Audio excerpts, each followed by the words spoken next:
mais né? De novo, ele está indo para a nuvem. Eu fui na minha conta, tirei. Aí ele insiste em gravar na nuvem. Mas você não pode baixar o que você tem lá depois? Bom, se bem que agora não dá, né? Mas dá uma limpada. Então, mas eu achei que eu ia conseguir gravar no computador, como eu já fazia anteriormente, né? Então, hoje eu não tive tempo de ver como é que está e de limpar. Então, achei que conseguiria gravar no próprio notebook, como eu tinha feito algumas vezes. Então, puxa vida. Deixa eu ver se eu consigo liberar a gravação para você, primo.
Talvez ficar sem a gravação e depois vocês fazem um resumo, né? Da próxima aula. É. Porque agora, senão, a gente vai consumir tempo. Uhum. Então, grava o áudio só. Ele só vai gravar o áudio, Elias, é isso? Como é que é? É com o Na sinal de nuvem só está gravação. gravando o áudio? Não.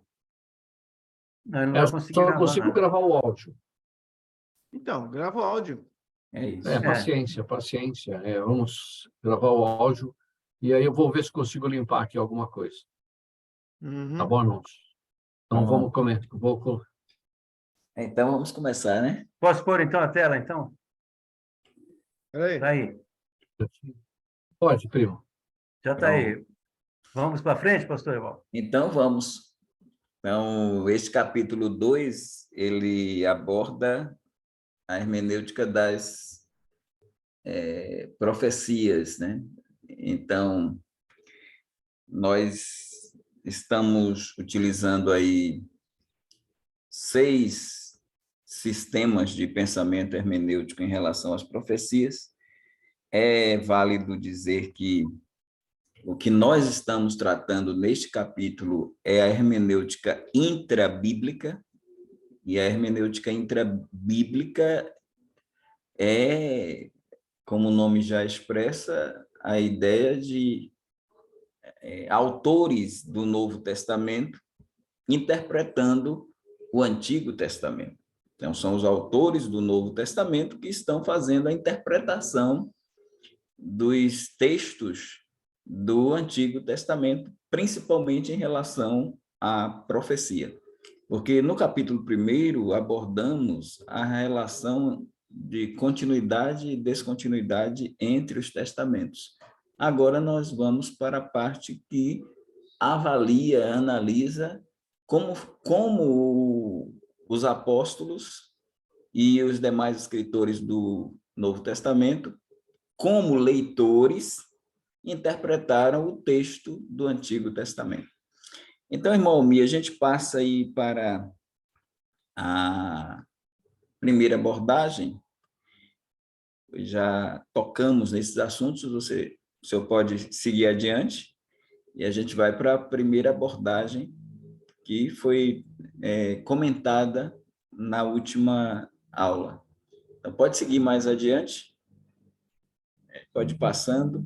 Aí nós temos a abordagem da única intenção autoral, porque a ideia que temos é que há um autor humano e há um autor divino das Escrituras. Então, há uma dupla autoria, mais ou menos 32 autores humanos lá no Antigo Testamento e mais ou menos 8 autores humanos do Novo Testamento. Fora isso, a própria interpretação que o Senhor Jesus dá das profecias do Antigo Testamento, e Pedro e Paulo, Filipe,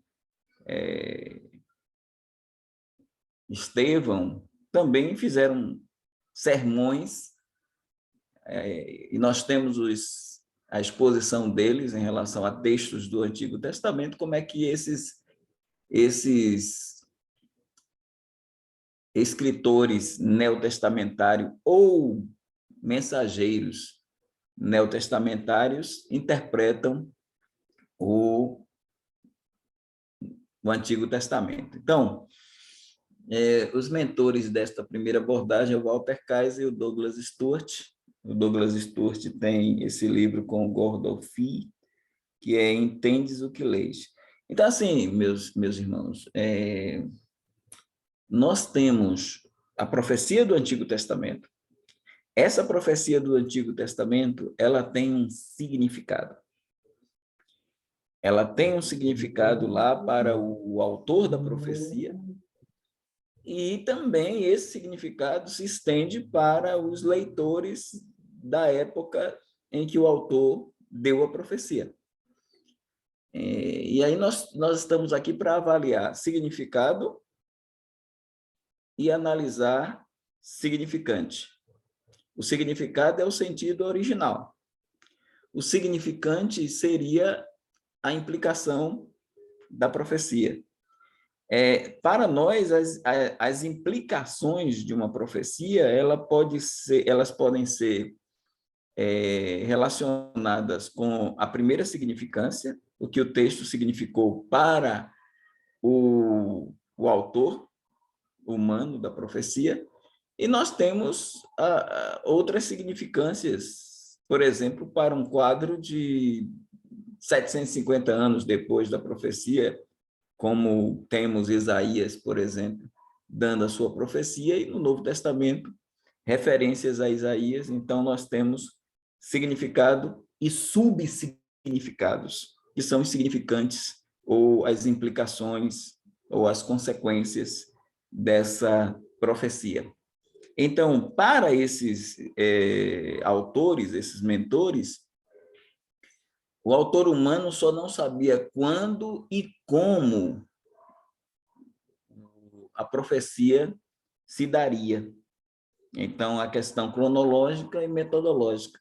E eles usam aí 1 Pedro 1, 10 e 11, da qual salvação inquiriram e trataram diligentemente os profetas que profetizaram da graça que vos foi dada, indagando a que tempo ou que ocasião de tempo o Espírito de Cristo que estava neles indicava anteriormente, testificando os sofrimentos que a Cristo havia de vir e a glória que se lhes havia de seguir. Então, para eles, o autor da profecia lá veterotestamentária, ele tinha conhecimento do significado da profecia e de todas as suas implicâncias.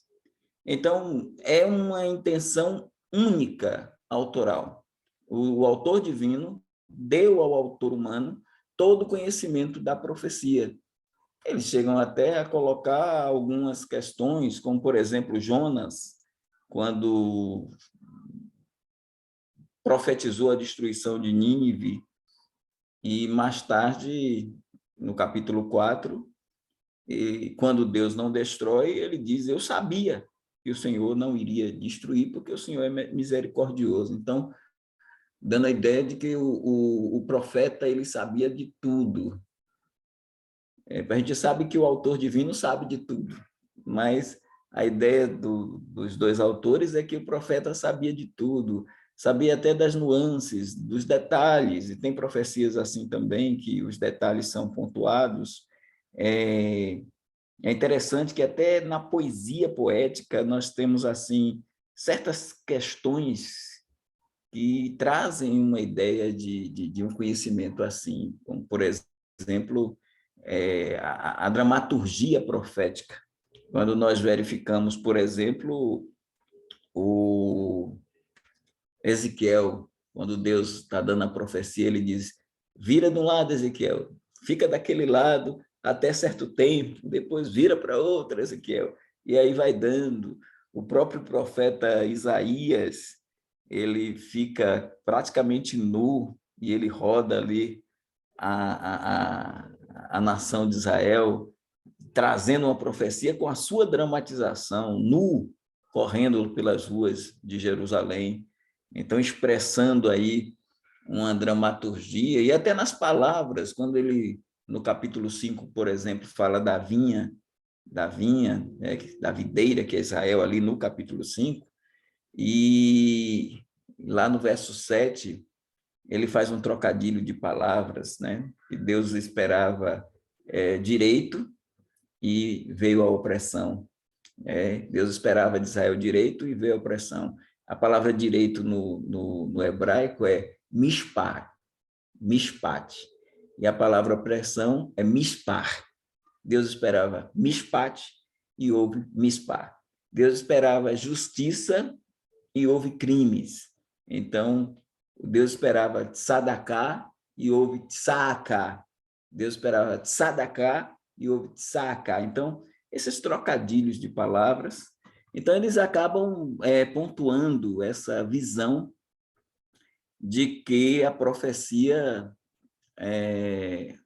o profeta tinha esse conhecimento. Mas só que, quando nós vamos avaliar mais de perto a coisa, nós percebemos, por exemplo, em capítulo 7 de Daniel e capítulo 12, que Daniel chega a revelar, primeiro, no capítulo 7, ele diz que conversou lá com quem lhe deu a visão, com Deus, né? E ele queria saber um pouco mais sobre o quarto animal. Então, ele queria uma explicação sobre o quarto animal, então ele recebeu a profecia, mas ele não tinha essa consciência plena dos resultados, das implicações da profecia. E no capítulo 12, mais complexo ainda, é que ele diz, eu li, eu vi, mas não entendi. E procura saber de Deus o que era, e Deus diz, não, Daniel, está selada aí essa profecia, é para o fim dos tempos. E aí não deu a Daniel o entendimento. Então, isso já mina a visão do Walter Kaiser e do Douglas Stuart, que tenta dizer que o sentido é um sentido global para a compreensão desse profeta. E lá no capítulo 11 de João, a profecia de Caifás, verso 49 a 51, quando Caifás diz que um homem tem que morrer pela nação para que ela não pereça, e o João diz que Caifás estava dando uma profecia, sendo sumo sacerdote da época. Então, ele nem sabia que estava dando uma profecia, e muito menos ele sabia das outras implicações. Então, não há uma boa sustentação para essa visão do Walter Kaiser e do Douglas Stuart de uma abordagem da única intenção autoral. Então, foi isso que abordamos, foi isso que vimos nessa primeira abordagem. Então, eu quero que o irmão me passe para a segunda abordagem, porque é aí que nós vamos entrar na aula propriamente dita de hoje. Então, pode passar aí, irmão. Almir. Posso só fazer uma pergunta, pastor Evandro, antes de passar para a próxima? Pode, sim. Que está dentro do que o irmão mencionou aí. No caso de Jonas, ali, quando ele fala que ele sabia, a sua interpretação é que, de fato, ele realmente sabia que Deus não iria destruir, ou ali ele jogou um verde ali, vamos dizer, porque Deus, ele sempre cumpria com aquilo que ele havia falado, né? Então, como que ele poderia dizer, afirmar com tanta segurança que Deus não destruiria a cidade de Nínive? Então, eu sempre achei que nessa passagem ele estava jogando ali, olha, eu sabia, mas que de fato foi umas palavras que ele jogou no sentido de, olha, querendo se desculpar, né? mais com Deus do que propriamente que ele realmente sabia que Deus não faria aquilo. Eu estou com a ideia de que isso faz parte de uma experiência com Deus, não de que havia um conhecimento do todo, como Walter Kaiser e Douglas Stuart expressa. Mas, assim, o Jonas, ele não queria pregar para os ninivitas porque ele tinha um receio de que os ninivitas iriam se arrepender. E aí, por conta disso, ele não teve medo, porque ele tinha raiva do povo de Nínive, pela crueldade que eles tinham. Eles mataram, abriam as barrigas das grávidas, eles faziam os inimigos, botavam as cabeças empilhadas dos inimigos, eles eram muito cruéis, e eram cruéis também com Israel, e com outras nações que se levantassem contra o Império Assírio, né? Então, Nínive, o Jonas não foge por medo, ele foge porque ele não quer ir dar o juízo, porque ele tem vamos dizer assim, um pressentimento de que se o povo de Nínive se arrepende, Deus vai usar de misericórdia. E é isso que ele expressa. Mas não que ele tivesse o conhecimento do todo da profecia em si. Uhum. Entendeu? Não. Uhum.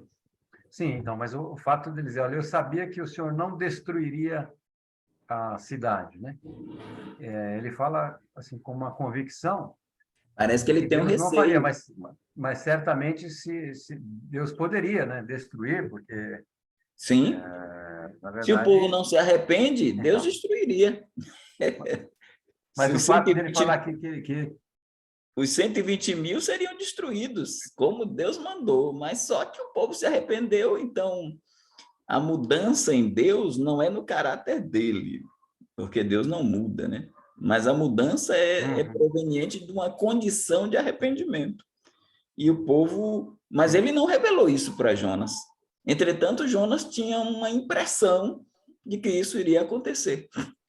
É isso que ele coloca quando sim, ele diz que eu sabia, né? exato, É nesse sentido mais da experiência e do conhecimento que ele tem de Deus, né? Ele conhece esse Deus que é justiça, mas que é misericórdia também.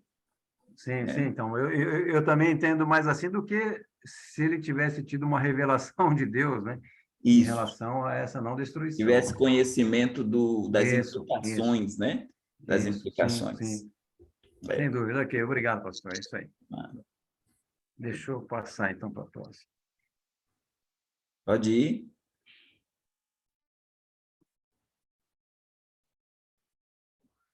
Pronto, aí chegamos nessa segunda abordagem, que ela é mais assim, vamos dizer, irmão Elias, que ela é mais divulgada, ela é mais conhecida.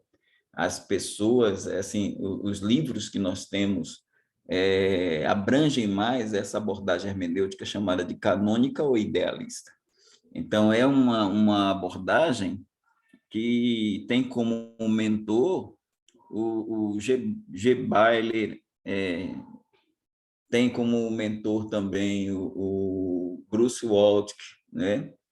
Então, é uma abordagem canônica, aqui está canônico, mas não é canônica, ou idealista. Então, o que é que ela propõe? Acho que, volta aí, irmão, um slide, eu acho que, irmão Almir, que a gente tem a proposta dela, né?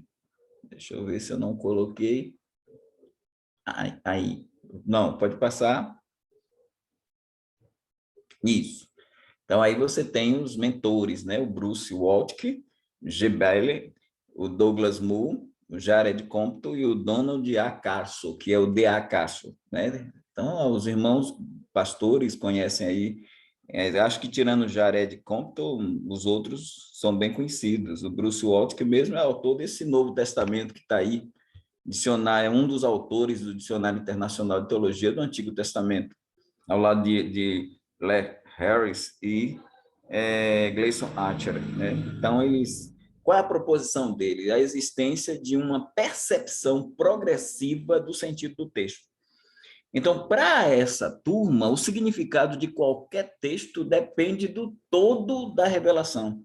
É a Bíblia interpretando a Bíblia. Então, a ideia deles é a seguinte: quem dá o significado para o texto é o autor do Novo Testamento. Então, é como se a profecia do Antigo Testamento estivesse em volta de um embrulho, vamos dizer assim, de um pacote. Aí, o sentido do texto está dentro do pacote. Então, o autor do Antigo Testamento, ele não tem compreensão do sentido do texto. Quem desempacota o sentido do texto é o autor do Novo Testamento. Então, vou dar um exemplo aqui para os irmãos entenderem bem. A gente vai dar uma passeadazinha aí num texto bíblico. Vocês vão abrir aí o livro de Salmo, capítulo 2, e a gente dá uma olhada aí no versículo de número 7. Salmo 2, versículo 7. Então, este salmo aqui, tá, Salmo 2, 7, nós temos o salmista Davi, né, dizendo, no verso 7, recitarei o decreto. O Senhor me disse, tu és meu filho, eu hoje te gerei. Aí a gente começa a pensar assim, o que é que esse texto está nos dizendo? O que é que esse texto aqui está nos dizendo? E daqui a pouco nós vamos ver também qual era o significado do texto para o salmista. Então, assim, esse hoje te gerei, está aí o salmo, né? Proclamarei o decreto. O Senhor me disse, tu és meu filho, eu hoje te gerei. No tempo no terceiro século, o Ário dizia que esse texto aqui tem a ver com a eternidade e é prova cabal de que Jesus não é Deus, porque Jesus foi gerado na eternidade. Só que tem um problema aí para o Ário, na interpretação. O problema do Ário aí é que tem um advérbio de tempo no texto, o advérbio hoje. Então, não seria na eternidade, porque esse hoje aí já joga por terra a ideia de uma geração do filho na eternidade. Entendo o que eu quero dizer. O filho, para nós, é gerado na eternidade, no sentido de que ele é o filho unigênito do Pai. Então, ele já é o filho que existia antes de se encarnar. Lá em Isaías 9 diz, um menino nos nasceu, um filho se nos deu. Então, Deus deu foi o filho. Mas só que esse texto não está falando de uma geração na eternidade. E o advérbio de tempo depõe contra essa ideia. Aí nós teríamos, irmão Elias e aos demais irmãos, 4 possibilidades, já excluindo a possibilidade de que o texto tem a ver com a eternidade, né? Então, vamos sair da eternidade e entrar na temporalidade. Então, poderia ser no Natal, o nascimento de Jesus Cristo em Belém. Então, esse decreto se aplica ao nascimento de Jesus Cristo em Belém, lá na manjedoura, é a possibilidade 1. O decreto é dado no nascimento dele. Tu és meu filho, eu hoje te gerei. Opção 2, poderia ser no batismo, quando ele diz lá, a pomba pousa sobre Jesus, João Batista vai batizá-lo, a pomba pousa e ele diz lá, a voz se ouve do céu, este é meu filho amado, em quem me comprazo. Opção 2, né? Opção 3, poderia ser lá na transfiguração, quando ele, Moisés e Elias aparecem, e Pedro diz que quer fazer uma tenda para os 3, e o pai diz, este é meu filho amado, ouvi. Então, há uma declaração, né? E a opção 4 seria a ressurreição de Cristo, né? Então, Opção 1 seria no nascimento, opção 2 seria no batismo, opção 3 seria na transfiguração, opção 4 seria na tumba vazia. Então, é um desses aí, o que a gente vai chamar de significância. Aí, o pessoal da hermenêutica idealista e canônica vai dizer, não, quem vai dar o sentido, e nós vamos passar esse sentido para os irmãos. Esse sentido, eles dizem que o sentido foi desempacotado, mas para nós não é o sentido. A gente explica depois isso aí, a gente vai voltar para esse salmo para poder entender bem. Então, eu quero que o irmão Almir puxe Romanos, capítulo 1, versículo 4, que já nos dá uma visão boa do processo. Então, Romanos 1, verso 4, vai nos dizer aí, declarado Filho de Deus em poder, segundo o Espírito de santificação, e aí nota bem, pela ressurreição dos mortos, Jesus Cristo, nosso Senhor. Então, aqui nós temos a expressão, declarado Filho de Deus em poder, segundo o Espírito de santificação, pela ressurreição dos mortos, Jesus Cristo, nosso Senhor. Então, entendemos que, se a gente ligar isso aqui ao decreto lá de Salmo 2,7, que Jesus Cristo, hoje é o domingo da ressurreição. Hoje é quando ele recebe a vida de volta. Hoje é na ressurreição dele. E aí, a gente, claro que falando só assim, você vai dizer, é mais uma interpretação que o pastor Evaldo está puxando, mas não está claro que isso aqui se refere ao Salmo 2. Aí o que é que a gente faz? A gente vai para o livro de Atos, irmão, o livro de Atos, e nós vamos para um sermão do apóstolo Paulo, lá no capítulo 13, e a gente vai para o sermão do apóstolo Paulo em Antioquia da Síria. Esse é o sermão, depois vocês podem ler o sermão. E aí, aí é Paulo, já não é Paulo escrevendo, é Paulo proferindo o sermão. E aí, lá no versículo 31, vamos lá para o 31, veja o que Paulo vai dizer a essas pessoas em Antioquia. Ele vai dizer, e ele, por muitos dias, ele aqui é Jesus Cristo, por muitos dias foi visto pelos que subiram com ele da Galileia a Jerusalém, e são suas testemunhas para com o povo. Agora veja o 32. E nós vos anunciamos que a promessa que foi feita aos pais, Deus a cumpriu a nós, seus filhos, fazendo o quê? Ressuscitando a Jesus. E agora, qual é a aplicação? Versículo de número 33. Como também está escrito no Salmo 2, meu filho és tu, hoje te gerei. Então, aí já não há dúvida. O versículo 33, ele usa aí no verso 32, que o que foi feito, né? O Pai ressuscitou a Jesus. E aí ele diz, como também está escrito no Salmo 2, meu filho és tu, hoje te gerei.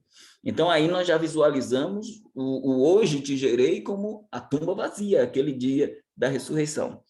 Aí nós vamos para agora, irmão Almir, o livro de Hebreus. E aí nós já temos a comprovação de que Jesus ressuscitou. E no livro de Hebreus, nós vamos para o primeiro capítulo mesmo, no primeiro capítulo do livro, e aí nós vamos, essa parte do livro, ela trabalha uma excelência que não é a excelência de Filipenses 2, porque lá em Filipenses 2, de 5 em diante, temos a kenosis, é o esvaziamento de Cristo, e ele não teve por usurpação ser igual a Deus, e lá para o finalzinho do capítulo 2, diz que ele herdou um nome que é sobre todo nome, um nome excelente, a excelência do nome de Jesus. Lá em Filipenses 2 fala da excelência, para que toda língua confesse, todo joelho se dobre, e toda língua confesse que Jesus Cristo é o Senhor, para a glória de Deus Pai, é uma referência também a uma profecia veterotestamentária. Quando, no versículo 4, diz assim, no verso 4, feito mais excelente do que os anjos, quanto herdou mais excelente nome do que eles. Então, esse nome não é o de Jesus. Aqui não é o de Jesus. Em Filipenses 2, sim. Aqui não. Feito mais excelente nome do que os anjos é o nome Filho. É o nome Filho. Não é o nome Jesus. Herdou mais excelente nome do que eles.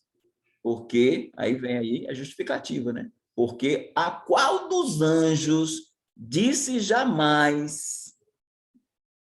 E aí ele joga o Salmo 2. Tu és meu filho, hoje te gerei. E outra vez eu lhe serei por pai, e ele me será por filho. Então, o que se destaca aí é o nome filho. E aí ele já não está abrangendo a ressurreição, mas ele está destacando não tanto hoje te gerei, mas está usando aí o Salmo 2 para expressar a divindade de Jesus Cristo. Então, no capítulo 13, Paulo está expressando a ressurreição de Cristo. Aqui o escritor de Hebreus está expressando a divindade de Cristo, com o seu nome Filho. E aí ele cita também um outro salmo, né? E aí nós vamos para o capítulo 5, irmão, capítulo 5 de Hebreus. E aí nesse capítulo 5, nós temos a ideia de Jesus como sumo sacerdote, da ordem não mais de Levi, agora é da ordem de Judá, é da ordem de Melquisedeque, né? É da linhagem de Judá, é da ordem de Melquisedeque. E aí no verso 5, vamos lá para o verso 5, ele diz: assim também Cristo não se glorificou a si mesmo, para se fazer sumo sacerdote, mas aquele que lhe disse: tu és meu filho, hoje te gerei. Então, aí nós temos a ideia do hoje te gerei para expressar o sacerdócio maravilhoso de Jesus Cristo. Então, aí você já tem Jesus como sacerdote no capítulo 5 de Hebreus, Jesus como Deus no capítulo 1, Jesus como ressuscitado, aí o hoje entra, e vocês veem que o uso aí do Salmo 2. A gente volta lá, irmão, para o Salmo 2, porque na ideia do pessoal da interpretação chamada de canônica, quem desempacotou o sentido do texto foi o apóstolo Paulo.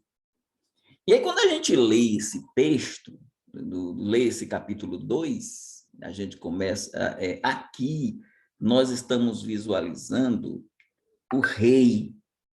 O rei. Aqui já é a realeza dele, né? Então, no versículo 6 diz: eu, porém, ungi meu rei sobre o meu santo monte de Sião. Proclamarei o decreto. O Senhor me disse: tu és meu filho, eu hoje te gerei.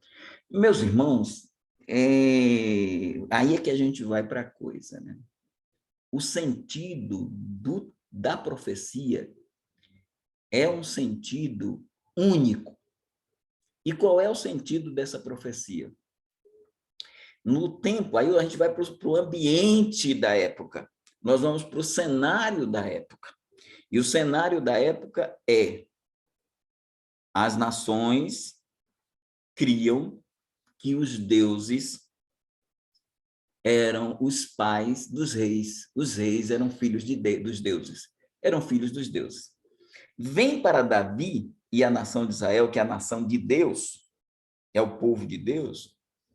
A ideia aqui de um rei, ela é maior do que a ideia das nações, porque esse rei, ele além de ser filho de Deus, quando ele exerce o seu reinado, ele ainda é corregente de Deus. É um rei corregente de Deus. Então, quando a gente vem para essa questão, irmãos, Davi aqui, ele não tem em mente uma tumba vazia e um Messias ressuscitado. Isso é uma significância. Isso não é um significado. Quando Deus fala a Davi, e Deus, claro, ele tem o conhecimento tanto do sentido do texto, quanto das suas significâncias lá projetadas para a ressurreição de Cristo, que Paulo vai trabalhar ali. Mas o sentido do texto, para os idealistas canônicos, o sentido foi desempacotado lá.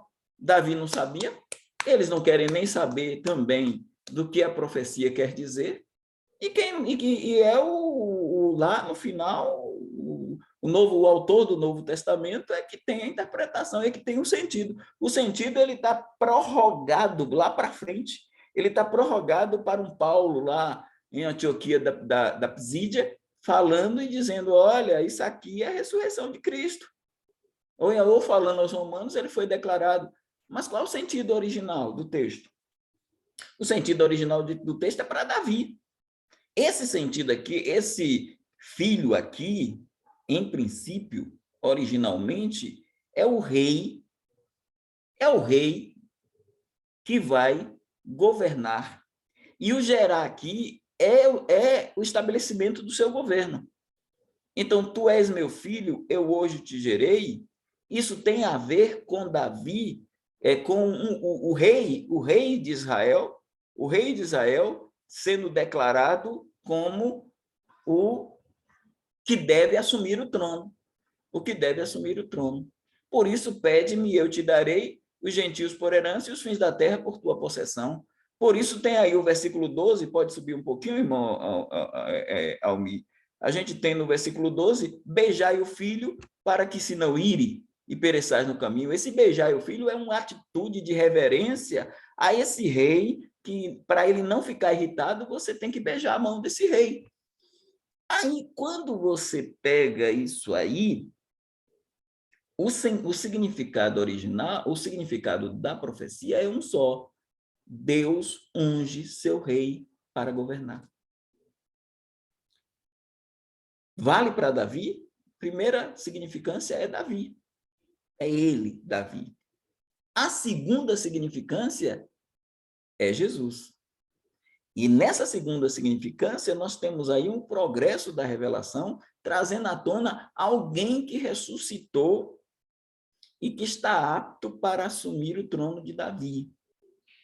Aí você sobe um pouquinho, irmão Almi, sobe um pouquinho, e a gente tem no verso 1, olha, porque se amontinam os gentios e os povos imaginam coisas vãs, os reis da terra se levantam e os governos consultam juntamente contra o Senhor e contra o seu ungido, dizendo, rompamos as suas ataduras e sacudamos de nós as suas cordas. Isso aí, Davi está retratando os adversários dele, que se levantam contra o reino dele, e ele teve que enfrentar filisteus, enfrentar reis da terra que foram contra o reinado dele. Agora, quando você vai para o Novo Testamento, a implicância, ela bate em Jesus Cristo num primeiro momento da sua primeira vinda, quando ele é morto. Mas isso não vai ficar só aqui. Tem uma outra significância que se projeta para o reino milenar, quando da boca da besta, da boca do falso profeta, da boca do dragão, sairão os 3 espíritos semelhantes a rãs e irão juntar os reis da terra para se levantarem contra o ungido, que está lá no capítulo 16 de Apocalipse, e essa reunião se dá no Armagedon, e temos a batalha do Armagedon. Veja, o Salmo em si está trazendo um rei Messias que vai, e a ressurreição vai atestar isso, esse rei Messias ressurreto, ele voltará e ele irá brigar com esse povo, e aí você tem o versículo de número 8, dá uma olhada aí, irmão, me sobe um pouquinho, 8 e 9, e diz, pede e eu te darei os gentios por herança e os fins da terra por tua possessão. E aí vem um elemento que é fundamental e ele implica no milênio, que é a expressão vara de ferro. E vocês vão ver diversas vezes no decorrer do estudo isso. Então, tu os esmigalharás, isso aí é a batalha do Armagedon, com uma vara de ferro. Tu os despedaçarás como um vaso de oleiro. E aí nós temos a implantação do reino milenar de Cristo. Quando a gente vai para a igreja primitiva, veja a interpretação que ela faz desses primeiros textos aí, de rompamos as suas ataduras e os reis da terra se levantam contra o ungido. Veja a interpretação, e não é nem no sermão. É a igreja primitiva em uníssono, orando a Deus, e ela ora a Deus já interpretando. Abra aí Atos 4, o irmão vai puxar, Atos 4, e a gente vai para o verso 23, vamos lá para o verso 23, pronto, né? E aí, não, vamos para o 24, deixa o 23 aí, eles foram perseguidos, né, pelos judeus. Olha o que diz o verso 24. E ouvindo eles isto, veja que não é uma só pessoa, é a igreja primitiva toda ali, os apóstolos e a igreja, unânimes, levantaram a voz a Deus e disseram: Senhor, tu és o Deus que fizeste o céu, e a terra e o mar, e tudo que neles há. Agora, olha o que é que eles vão dizer na oração, em uníssono, que disseste pela boca de Davi, teu servo. Salmo 2, primeiros versículos. Porque bramaram os gentios, e os povos pensaram coisas vãs. E agora, levantaram-se os reis da terra, e os príncipes se ajuntaram a uma contra o Senhor e contra o seu ungido. E agora a interpretação na oração. Porque verdadeiramente contra o teu santo filho Jesus que tu ungiste, aí eu já identificou o filho, contra o teu santo filho Jesus que tu ungiste, se ajuntaram não só Herodes, mas Pôncio Pilatos com os gentios e os povos de Israel, para fazerem tudo o que tua mão e o teu conselho tinham anteriormente determinado que se havia de fazer. Eles estão aplicando esse levante dos reis da terra para a primeira vinda. E eles colocam aí Herodes e colocam também o Pilatos, o Pôncio Pilatos e outros que se levantam e matam o ungido. Mas essa profecia ela muito mais expressa para o reino milenar de Cristo, que você lê o Salmo todo. Mas em si, a questão é, Davi sabia disso? Não sabia. E qual o sentido do texto para Davi, para quem cantou lá o Salmo 2 com Davi? Para o povo de Israel que cantou? Tem a ver com o reino davídico e Davi como ungido, assentado sobre o trono, sendo gerado naquele hoje, quando ele assume o trono, e ele vai e se levantar, e os que se levantarem com ele vão ser abatidos, e ele vai trabalhando nesse sentido. Esse é o sentido do texto. Agora, a significância do texto é Davi, a primeira, que ele tem conhecimento. Mas a significância número 2 do texto é Jesus na primeira vinda. A significância número 3 do texto é Jesus no Armagedon a implantar o milênio. Os da interpretação idealista e canônica vão dizer não. Pouco importa o que Davi pensava, Davi não sabia nada do sentido. O sentido foi desempacotado no Novo Testamento.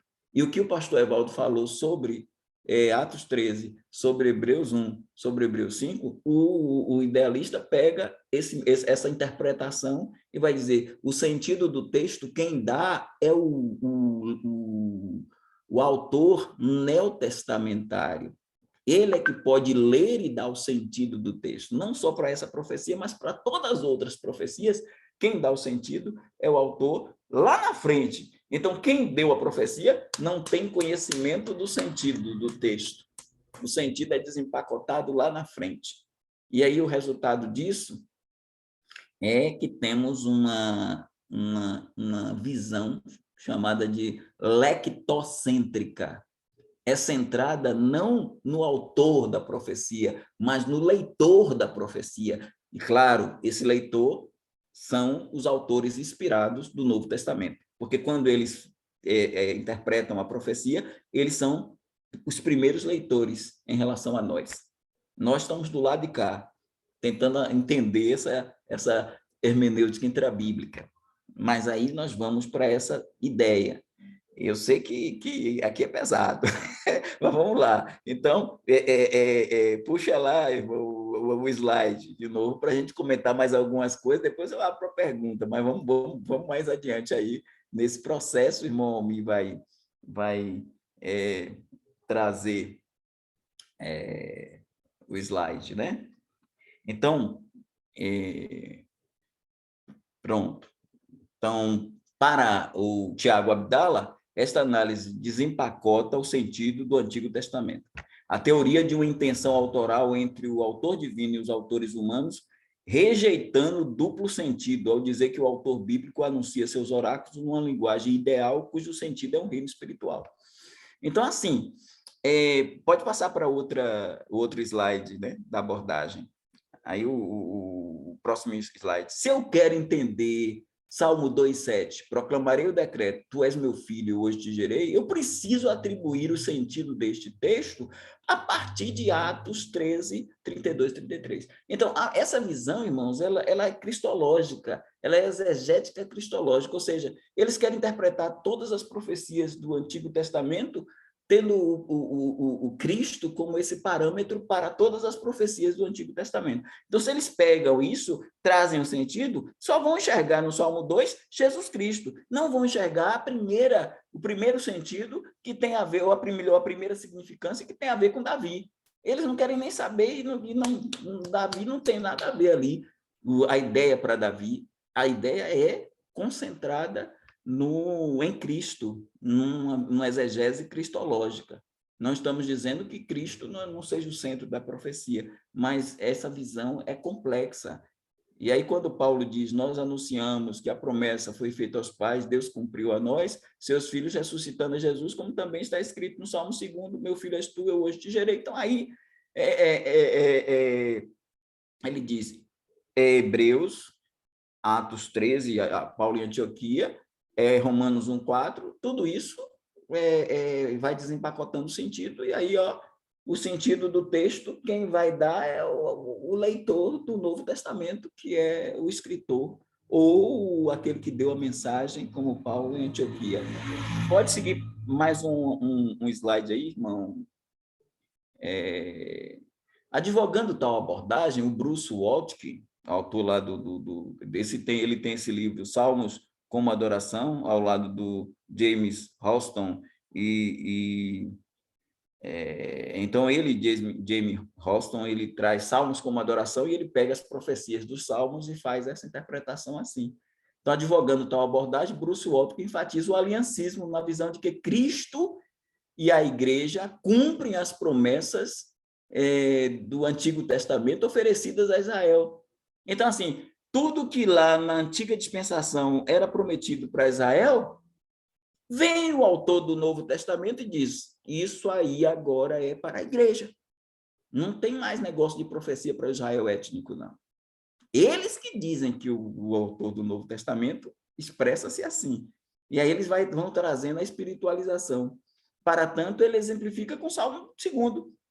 Se o Salmo 2,7 se refere a Jesus Cristo em sua primeira vinda, e isso é fato, também, nós já mostramos, da mesma forma, a referência ao Salmo 2,6 e ao Monte Sião indicam um local na Palestina, mas no Monte Sião, e a tomada da posse de Cristo sobre as nações. Então, é como se o Monte Sião fosse um Monte Sião celestial. Eles não enxergam, e a gente não tem nenhum Monte Sião no céu. A gente tem um Monte Sião na terra. Que ele pode estar na nova terra, joia. Deus parece que vai preservá-lo.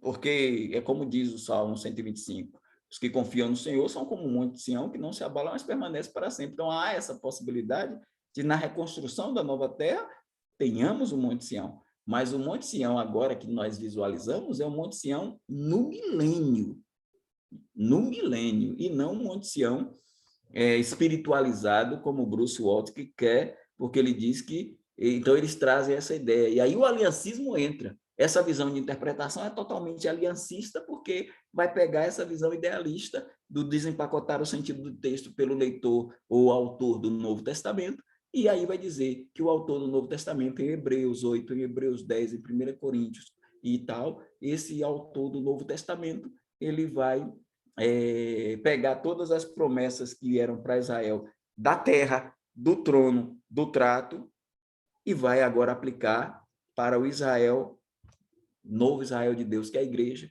Então, a interpretação, a abordagem hermenêutica, ela vai para a linha da alegorização, da alegorese, da espiritualização, e aí eles vão desempacotar esse texto. Para nós, o sentido é uno. é uno, ou seja, as profecias do Velho Testamento, Deus deu um sentido único. Agora, as significâncias, elas são diferentes. E aí eu fecho com a questão do Salmo 41:9.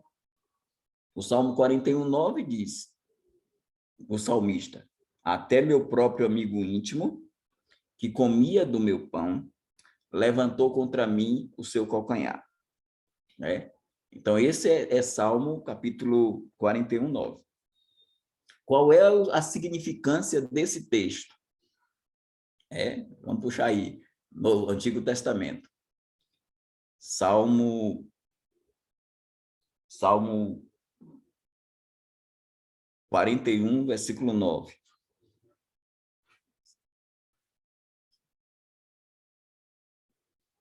Até meu próprio amigo íntimo, em quem eu tanto confiava, que comia do meu pão, levantou contra mim o seu calcanhar.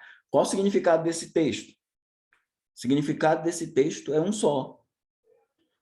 O amigo fiel do rei, o amigo próximo do rei, o amigo fiel do rei, o traiu. Quando Davi escreveu isso, ele tinha na mente Judas? Nunca. Quando Davi escreveu isto, ele tinha na mente Aitofel, que passou para o lado de Absalão. Ele não está projetando algo para o futuro. Ele está fazendo uma afirmação do que ocorreu com ele. Até meu próprio amigo íntimo, em quem eu tanto confiava, que comia do meu pão, levantou contra mim o seu calcanhar. Jesus vem lá em Mateus e vai falar de Judas. E vai usar o texto e dizer, até meu próprio amigo íntimo. A gente vem para o livro, né? Aí o senhor abre aí, né? Mateus, vamos lá para o seu texto, né? A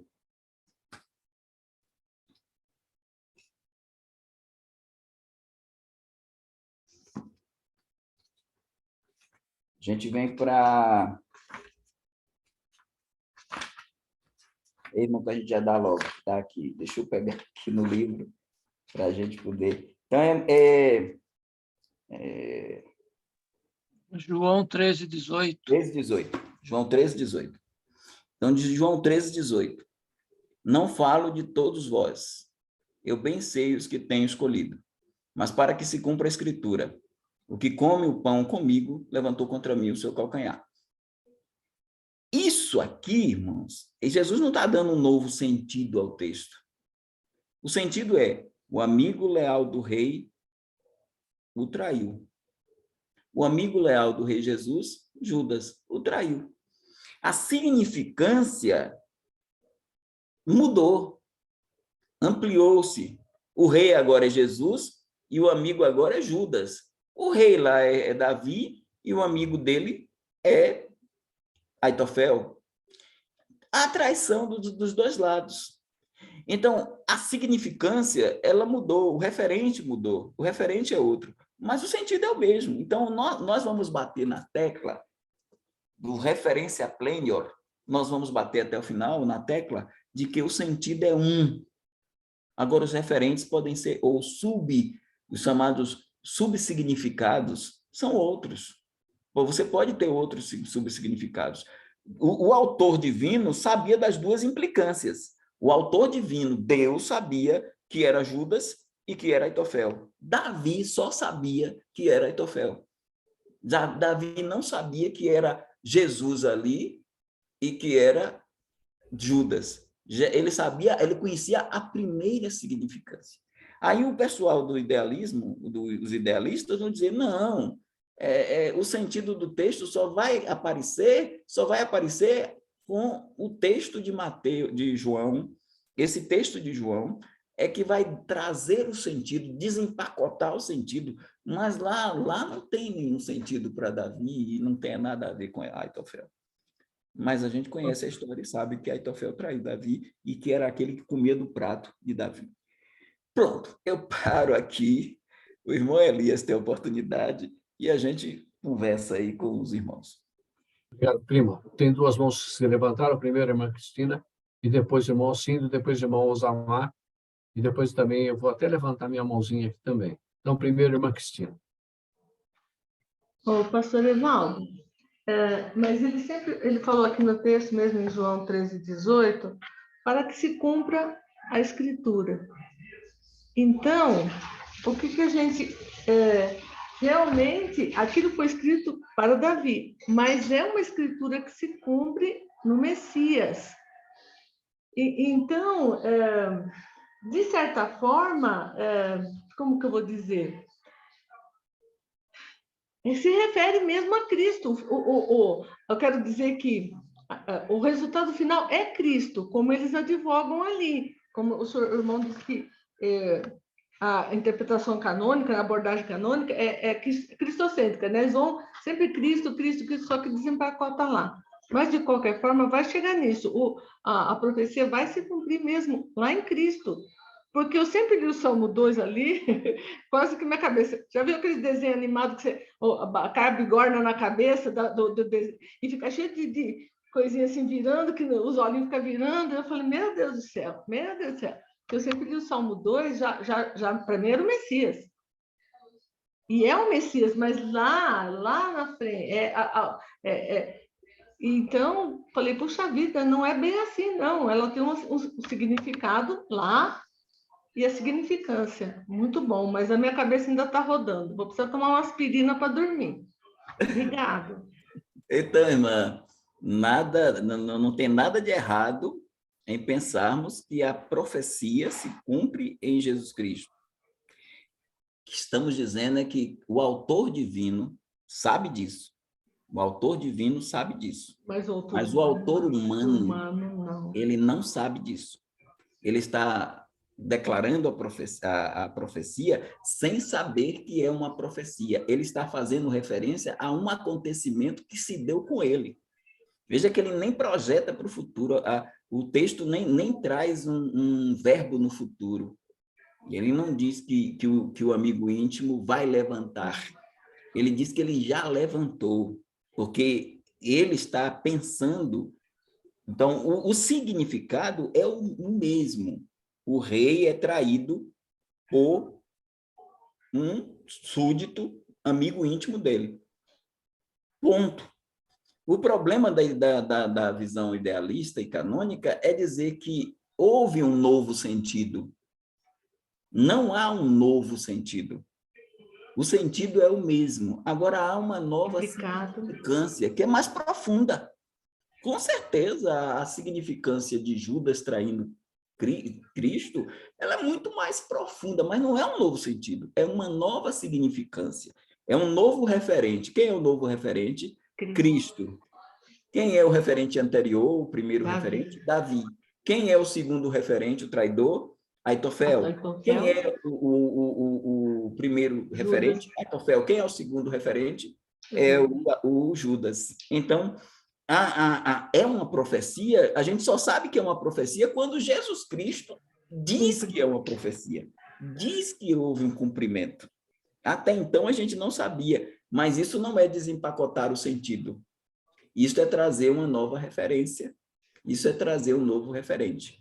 Não há problema nenhum a gente crer que é profecia que está se cumprindo, mas o que quero dizer é que eu não creio que Davi sabia que estava falando de Judas e de Cristo. Entende?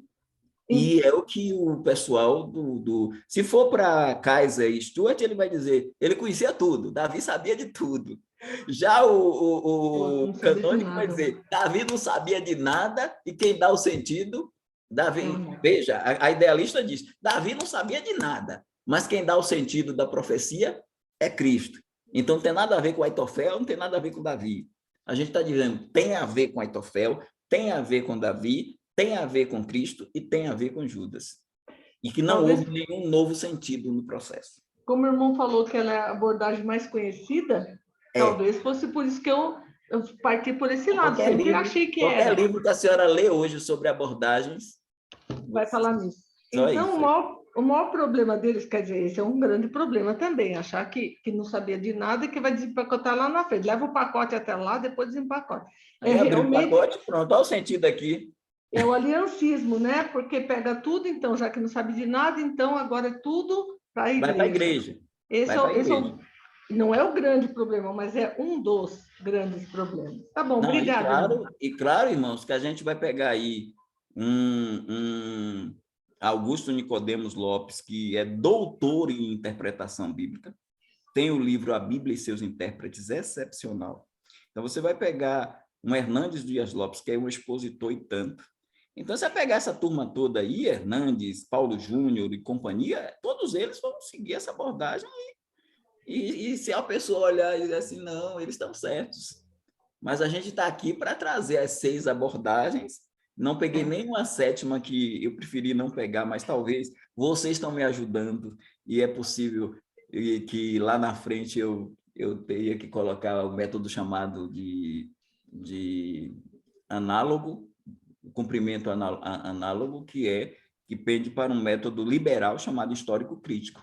Mas eu estou puxando aí para esse capítulo, que é, como diz o irmão Elias, cascadura, para a gente poder ver direitinho essas abordagens e vocês estarem por dentro delas e entender como é que funciona. Então, só estou dando 2, ainda tem mais, são 6. Então, só 2 até agora já mexe com a cabeça da gente, não vai tomar remédio, não. Não faz isso não, eu vou ter que comprar um novo livro, o meu já está tudo rabiscado, anotado, grifado, eu nem sei, eu vou ter que comprar outro, porque esse aqui não vai servir mais não. Obrigado, pastor, obrigado. O pastor Elias, posso falar, irmão Elias? É você, irmão Daniel. Você. O pastor, no caso de Isaías, o pastor leu aqui aquele texto quando Deus fala que esperava justiça e veio a maldade, esperava o bem, veio a perversidade, né? Depois, no capítulo, ele está falando sobre esse assunto e vai seguindo. Isaías todinho segue o caminho da justiça, né? Ele é o melhor comparativo eu acho, né? De Romanos, né? Aí no capítulo 61, ele fala sobre Jesus. Não, ele está falando ainda sobre justiça. O Espírito do Senhor está sobre mim, porque acho que todos lembram bem desse texto, né? E Jesus, logo depois que ele vem do deserto, ele vai para Galileia, vai na sinagoga, dá um livro para ele lá em Lucas 4:18, e ele lê esse texto, o Espírito do Senhor. E hoje se cumpriu este... Então ele diz aqui, né? Proclamaram o nascimento do Senhor. Tendo fechado o livro, entregou ao assistente, sentou-se. Todos na sinagoga tinham os olhos fitos nele. Então ele diz, hoje se cumpriu esta escritura. Então, qual seria a abordagem neste caso? Não é um caso de desempacotar, é um caso de sequencialismo? Como fica, pastor? A gente vai pegar, assim, esse texto aí, ele vai a Nazaré, entra na sinagoga de Nazaré, lê o texto não todo, porque tem o ano da vingança, ele para no texto, né? Ele vai é Lucas, viu? Lucas 4, né? Lucas 4. O irmão colocou aqui para nós a Trinitariana. Ele vai botar aí. E 18. aí, 18. Vai aí. O Espírito do Senhor está sobre mim, porque me ungiu para evangelizar os pobres, enviou-me a curar os contritos de coração, a proclamar liberdade aos cativos e restauração de vistas aos cegos, e pôr em liberdade aos oprimidos, e anunciar o ano aceitável ao Senhor. O complemento desse versículo ele não dá. Ele para aí, ele encerra o livro, né, que é um pergaminho, e dá ao ministro, todos olham para ele, e ele diz aí no verso 21, hoje se cumpriu esta escritura em vossos ouvidos. É o cumprimento das escrituras, está no mesmo patamar. Isaías ele está trazendo a profecia, a ideia aí é a ideia do referência plênio. Isaías está falando dele, em princípio, né? do que Deus ia fazer na vida dele em relação à profecia do pessoal lá, do contexto da época dele. Então, é o Espírito de Deus sobre ele para realizar uma obra que Isaías vai fazer, mas o ungido aí também é Cristo. É ungido também para o mesmo processo.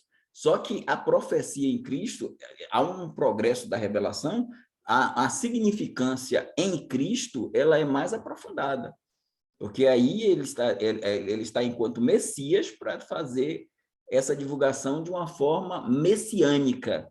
E aí ele traz o texto que é profético para si, o cumprimento do texto. Mas em si, Isaías também tem um cumprimento, vamos dizer assim, um significado para Isaías, de que o Espírito de Deus estaria atuando nele desde o capítulo 6, quando ele é chamado a quem há de vir, quem há de ir por nós, né? A quem enviarei, quem há de ir por nós. E Isaías diz, eis-me aqui, envia-me a mim, e ele é enviado para o povo de Israel para dar uma mensagem que ele vai dar, e a mensagem ela só é possível com o Espírito do Senhor nele. Então, esse é o sentido do texto. Sim. Mas a significância do texto, ela se amplia em Cristo, porque Cristo cumpre. Para o pessoal do idealista, o sentido só está ali. É para Cristo. Pronto e ponto. Então, ali o sentido é desempacotado. Para nós, tem uma referência ou significância em Isaías e tem uma significância em Cristo, que é mais plena, que é mais cabal, que é mais completa, tudo bem. Perfeito. Obrigado. Acho que matou lá com a questão do capítulo 6, Uhum. né? Então, quando quem há de ir, né? Então, ele foi ungido. Obrigado, pastor. O próximo, então, pastor, é o primo que tem isso, obrigado. Ia pedir para deixar a tela, ótimo. Irmão Zamar. E o Daniel, por favor, não esqueça de abaixar a Então, mãozinha. pronto. Então, pastor Evaldo, a minha dúvida é a seguinte, especificamente nesse Salmo 2, versículo 1 e versículo 2, o senhor mostrou ali em Atos 4, a igreja, vamos dizer assim, tendo ali a revelação do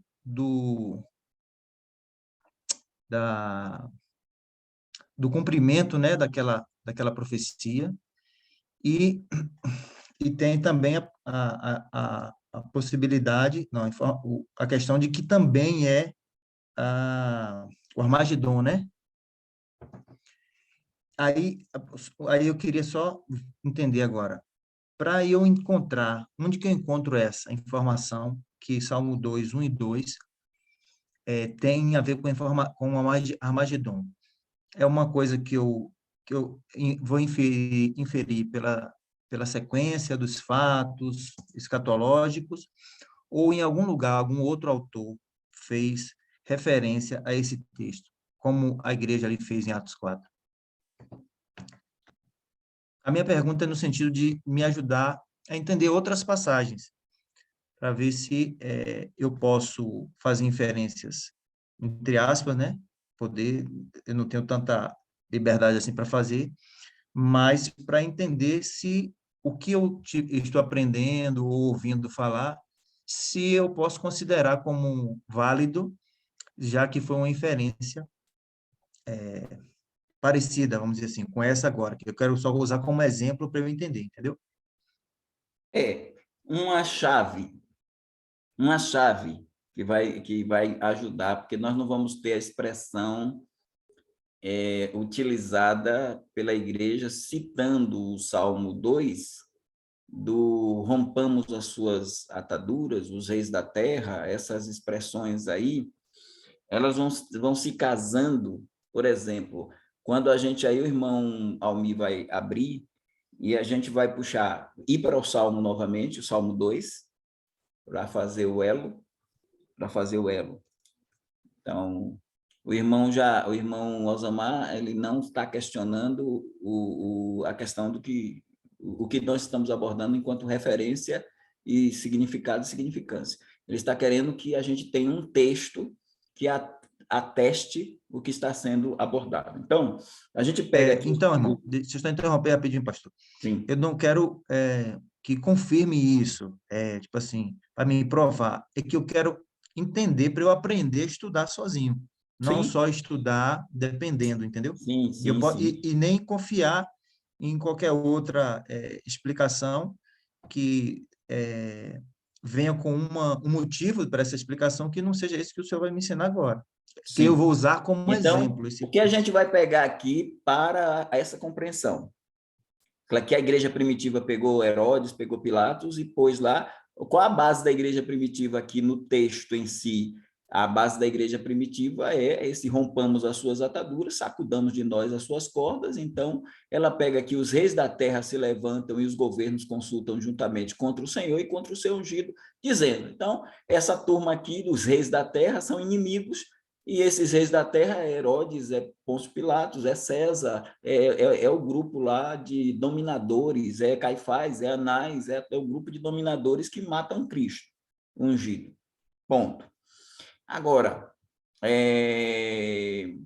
nós já vamos ver aqui: aquele que habita nos céus se rirá. Já tem aqui um ar de vingança, que não aconteceu com Cristo na primeira vinda. O Senhor zombará deles, então lhes fará na sua ira e no seu furor os turbará. Aí ele diz: eu, porém, ungi o meu rei no santo monte Sião, trazendo a ideia de milênio, proclamarei o decreto: o Senhor me disse, tu és meu filho, hoje te gerei. Pede-me, eu te darei os gentios por herança e os fins da terra por tua possessão. E aí eu vou pegar: tu os esmigalharás com uma vara de ferro. Tu os despedaçarás como um vaso de oleiro. Então, dentro desse contexto, a gente vai agora, irmão, para Apocalipse 16. Apocalipse 16. Aí já projetando para a segunda vinda, né? Então, a gente vai lá para Apocalipse, capítulo 16, que é Armagedon. Aí vocês vão pegar o seguinte: 14 é Armagedon, 16 é Armagedon e 19 é Armagedon.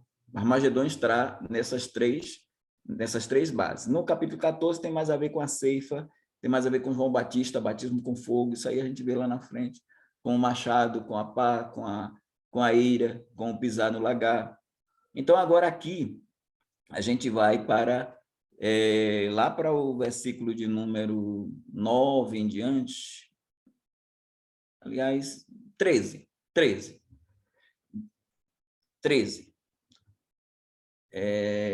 Da boca do dragão, da boca da besta, da boca do falso profeta, vi sair 3 espíritos imundos semelhantes a rãs, porque são os espíritos de demônios que fazem milagres. Vão ao encontro de quem? Está lá no Salmo 2. Os reis da terra se levantam. Os reis da terra. Então, vão ao encontro dos reis da terra e de todo mundo para os congregar para a batalha. Então, rompamos as suas ataduras. Tudo aquilo ali, daquele grande dia do Deus Todo-Poderoso. E esse que veio como ladrão, bem-aventurado aquele que vigia e guarda as suas roupas para que não ande nu e não se veja as suas vergonhas. E os congregaram no lugar que em hebreu se chama Armagedon. Então, a nossa base aí está vinculada. A gente tem um vínculo aí com os reis da terra. E aí é uma ação da tríade satânica: besta, dragão e falso profeta. O antipai, o anti-espírito e o anticristo. E aí a gente vai agora para o capítulo 19, meu irmão, 19 de Apocalipse. E aí nós vamos para o capítulo 19. E a partir do verso 11, já é a vinda de Jesus, é Armagedon. Vi o céu aberto, eis um cavalo branco, e eis e o que estava assentado sobre ele chama-se Fiel e Verdadeiro, e julga e peleja com justiça. Seus olhos eram como chama de fogo, e sobre a sua cabeça havia muitos diademas, e tinha um nome escrito que ninguém sabia senão ele mesmo. Estava vestido de veste tingida de sangue, e o nome pelo qual se chama é o Logos de Deus, né? É Jesus Cristo. E seguiu-no os exércitos no céu em cavalos brancos, a igreja, os anjos vindo com ele, e vestidos de linho fino, branco e puro, a igreja, né? E a igreja. E da sua boca saiu uma aguda espada para ferir com ela as nações. Pede-me e eu te darei as nações. E ele, agora, tu os esmigalhará com vara de ferro, lá no 2, e da sua boca saiu uma aguda espada para ferir com ela as nações, e ele as regerá, tá aí, com vara de ferro. E ele mesmo é o que pisa o lagar do vinho do furor da ira do Deus Todo-Poderoso. Então, esse ele as regerá com vara de ferro é o que está escrito lá no Salmo 2. Tu as esmigalhará com vara de ferro. Então, é o capítulo 16, trazendo as nações, inspirada pela tríade satânica, os reis da terra se levantam. Então, tudo isso aí, em Armagedon, traz à tona o cenário do Salmo 2, para que esse ungido, o Cristo, possa vir e derrotar esses que se levantam contra o ungido, contra o Filho que ressuscitou e que virá. Entendeu, irmão Osamar? É Entendi. isso. Então, não basta a inferência, né? Tem que ter os textos bíblicos Tem que como ter chaves, texto. como o senhor falou, né? Tem que ter texto, como a igreja primitiva fez na primeira vinda e atrelou a Pilatos, ela está corretíssima, atrelou a Pilatos, a Herodes, aos Césares, aos reis da terra. Isso é a maravilha da palavra de Deus, se cumprindo num primeiro momento, na primeira vinda, e se cumprirá num segundo momento, na segunda vinda. Isso são significâncias, porque o significado é um lá. Isso são as significâncias, que são múltiplas. Elas podem ser, como disse o Van Hooser, o significado é inalterável, mas as significâncias são inesgotáveis. Então, o significado é inalterável, mas as significâncias, sim, elas podem ser inesgotáveis. Você pode ter uma, pode ter duas, pode ter três. Agora, tem que provar na Bíblia, né? Entendi. Tá bom, pastor. Obrigado. Obrigado, pastor. Eu cedo a minha vez para quem está com a mão levantada é o pastor Ulisses, depois o pastor Lorival e depois o primo, a ordem que eu tenho aqui. Pastor Ulisses, ele levantou a mão. Hoje ele está fora da casa dele, então permito ele se a câmera aberta. Senão eu já ia pegar no pé dele também. Então, pastor Lorival, por favor, e depois o primo.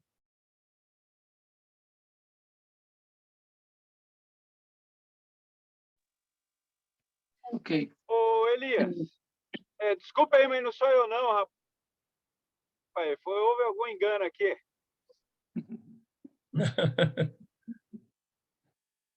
Tá Dentro bom, desse pastor. assunto, Tá bom, pastor. dentro desse assunto aí da significados, né? Eu estava estudando um texto hoje sobre Mateus, capítulo 2, verso 18, quando se cumpre a palavra do profeta Jeremias. Em Ramá se ouviu uma voz, lamentação, choro e grande pranto, Raquel chorando seus filhos, e não quer ser consolada porque já não existem.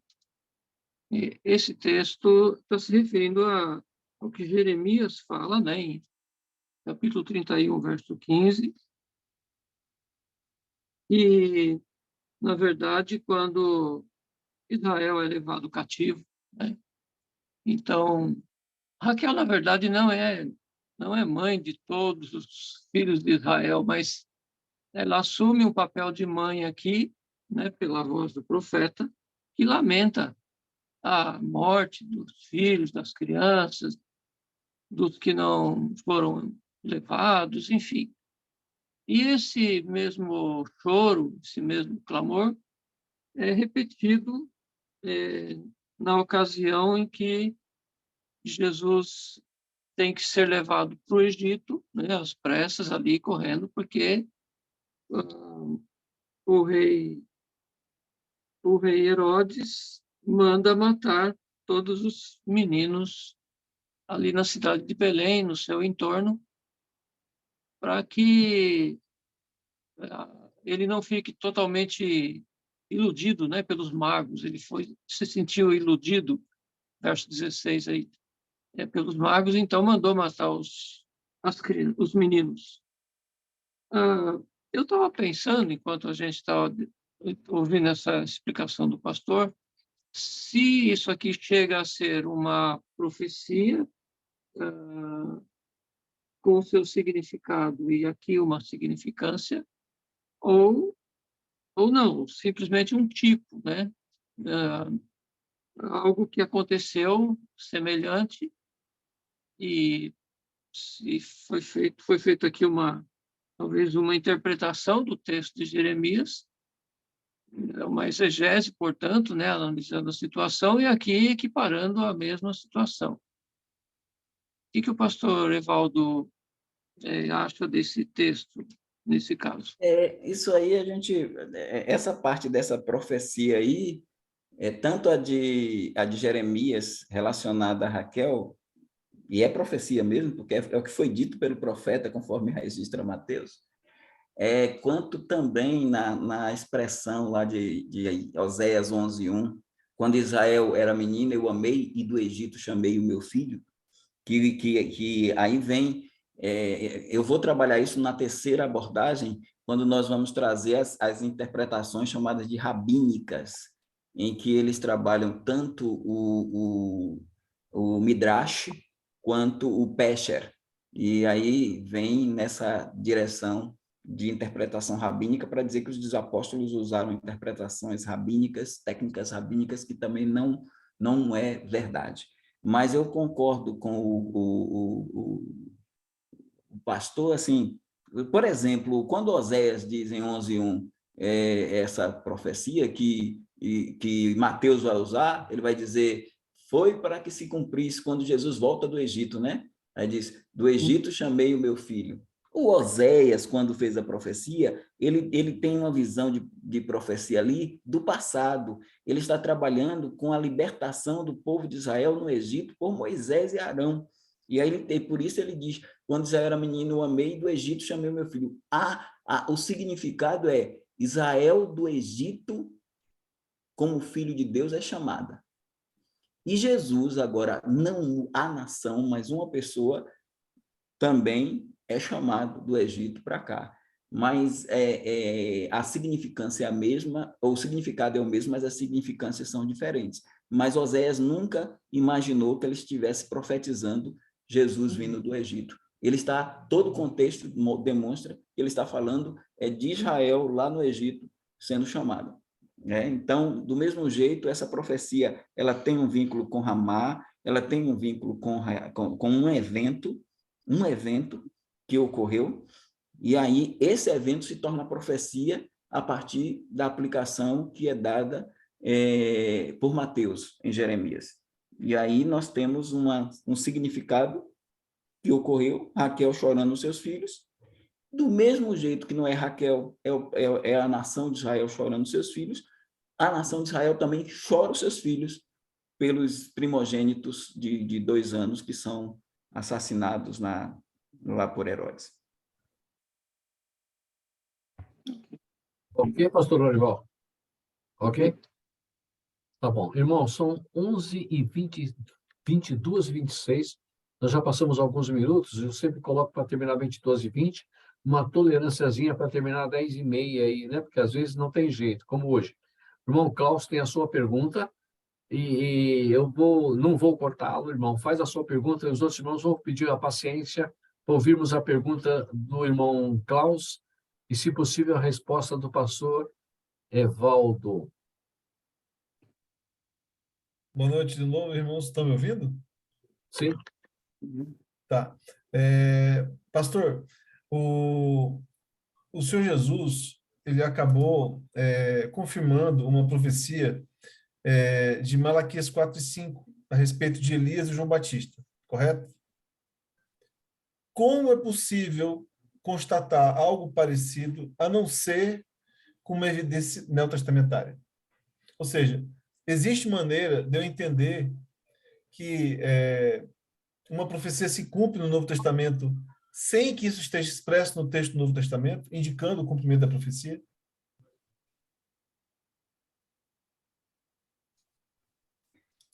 É normal, irmão Klaus, sempre a gente ter o significado e a gente ter as significâncias.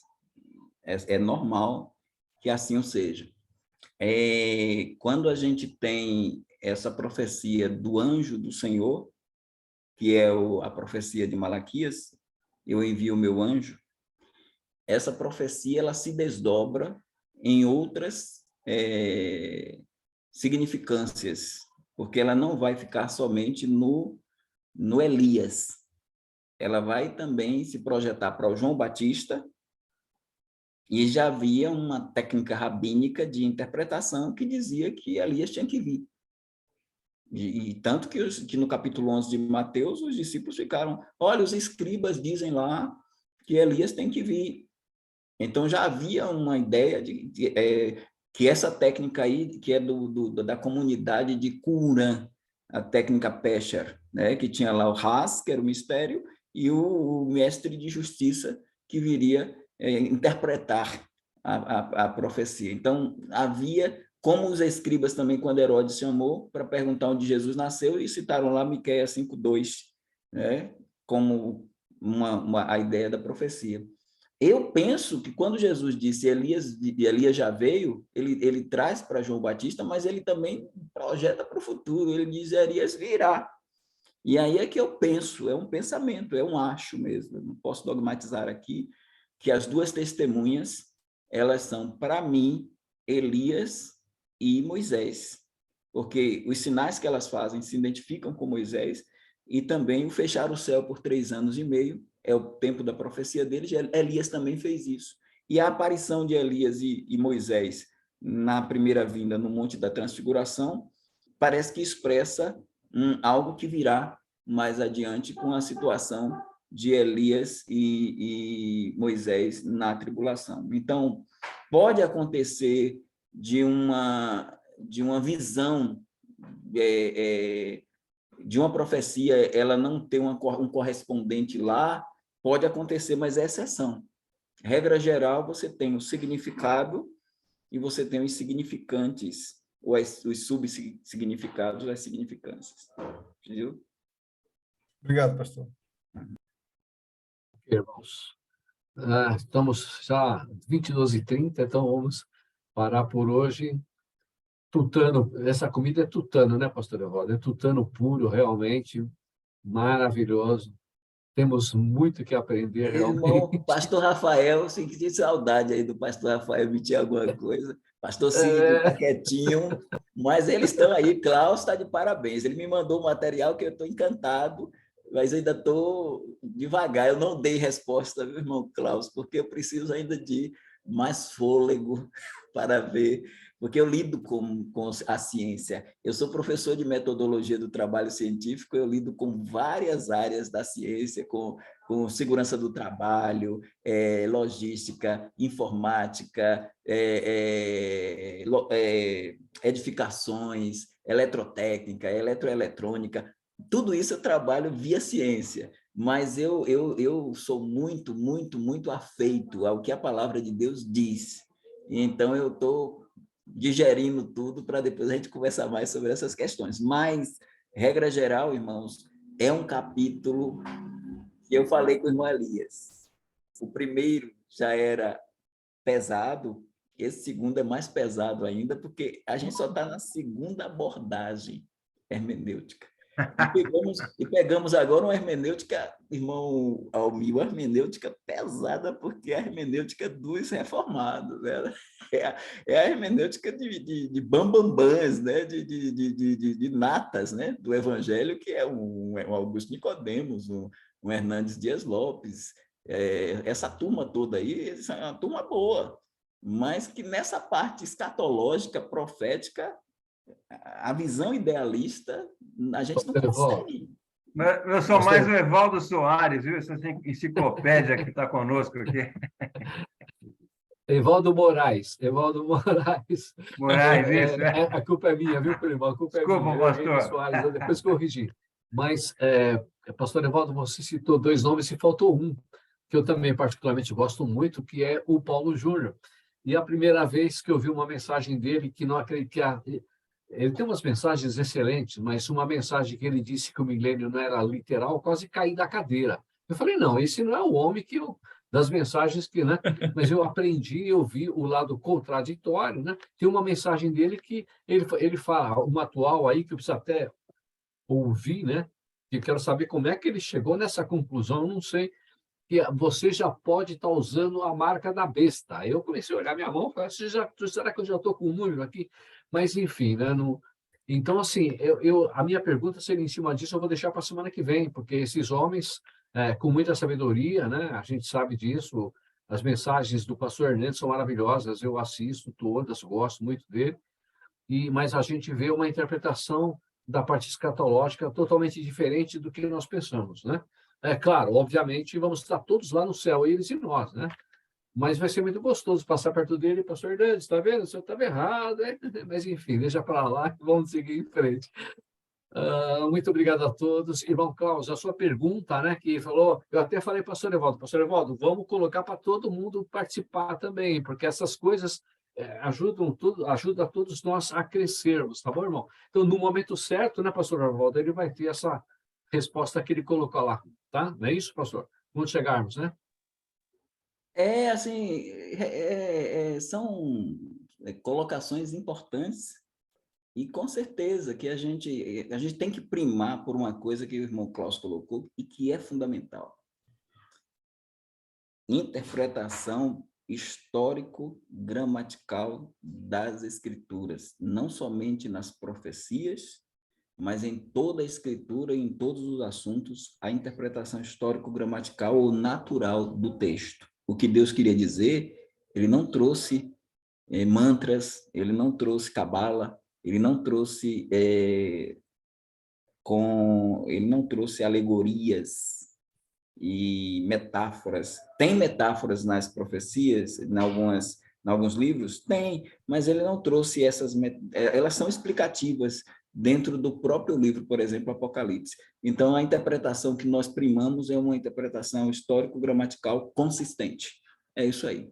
E o Klaus está nessa linha e eu abraço também, viu? Perfeito. Pastor Evaldo, Muito obrigado a todos. Hoje eu estou meio devagar, tá, pastor Evaldo? Semana que vem, né, pastor? Aí eu não ouvi o Rafael, ele falou alguma coisa aí que eu não peguei. O pastor Rafael falou o quê? Ele disse que o senhor disse que sentiu falta uma pergunta, mas hoje eu estou bem devagar hoje, tá? Tá bom. Nossa hora. Até o Zamar, sua ovelha, perguntou aí e me apertou, viu? Estou ficando com a forma ruim aqui, até minha esposa está rindo de mim aqui. Tá bom. Muito obrigado a todos, que Deus abençoe a todos. Tenha uma semana abençoada, dias abençoados. Eu sempre gosto de colocar um pastor encerrando a nossa oração, a nossa reunião. E hoje a oração é o pastor Lorival. Por favor, amado irmão, nos despeça em oração, pastor Lorival. Oremos. Querido Deus, Pai amado, queremos te agradecer por este tempo que passamos juntos, absorvendo esse conhecimento, esse entendimento das Escrituras, tão importante para a nossa vida. É um alimento sólido e realmente que fortalece as nossas convicções,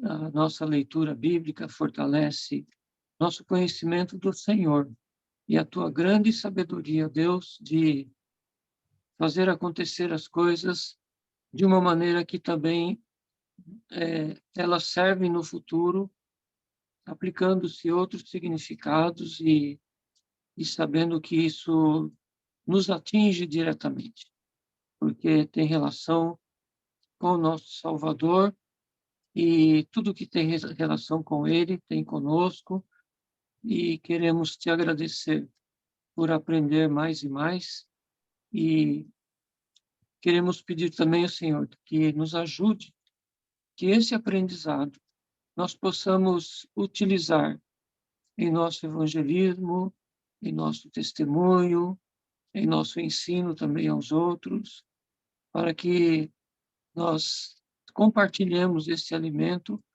e abençoemos muitas pessoas, muitas vidas com o que estamos aprendendo nesse grupo de estudos. Obrigado pela vida do pastor Evaldo, pastor José Bezerra e outros que têm elaborado para que nós possamos ter essa matéria e esse conhecimento. Abençoa cada um de nós em nossas igrejas, como membros do corpo de Cristo, para desempenhar a vocação que o Senhor tem nos dado. Obrigado, Senhor, nos concede uma boa noite de sono e descanso. Te pedimos, agradecidos em nome do Senhor Jesus, nosso Salvador. Amém. Amém. Amém. Amém. Boa noite, irmão. Amém, irmãos. Um abraço Amém. para todos. Boa noite. Boa noite. Esse áudio está Boa noite, desligado Renato. Boa aí. noite a todos. Boa noite, irmão. Daniel Fernandes, o Daniel Boa noite a Fernandes todos chegou vocês depois, aí, hein, tá? primo? Deus abençoe. Amém. Ô, primo, depois você fala com ele, tá? O irmão Daniel Fernandes. Pastor Dilson hoje aí, quietinho, Opa, pastor. estou por Quietinho. aqui, só absorvendo a Boa noite, bênção. amados. Muito obrigado. Deus abençoe a Descanso a todos. todos. Boa noite, Deus abençoe.